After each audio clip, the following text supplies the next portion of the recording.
2 Corinthians chapter 4. God has shown us such mercy that we do not lose courage as we do the work he has given us.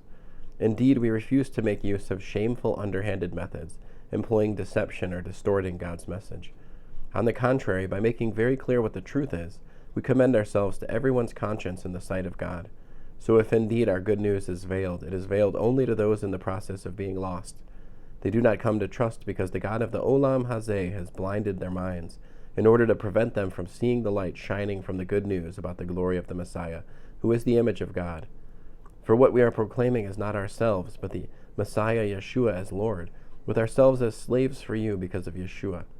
For it is the God who once said, "Let light shine out of darkness," who has made his light shine in our hearts, the light of the knowledge of God's glory shining in the face of the Messiah Yeshua.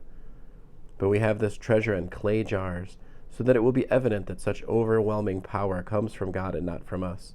We have all kinds of troubles, but we are not crushed. We are perplexed, yet not in despair, persecuted, yet not abandoned, knocked down, yet not destroyed. We always carry in our bodies the dying of Yeshua, so that the life of Yeshua may be manifested in our bodies too.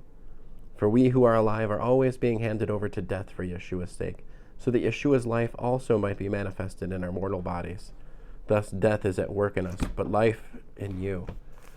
The Tanakh says, "I trusted, therefore I spoke."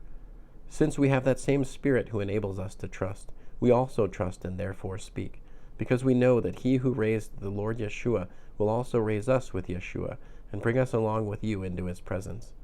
All this is for your sakes, so that as grace flows out to more and more people, it may cause thanksgiving to overflow and bring glory to God. This is why we do not lose courage.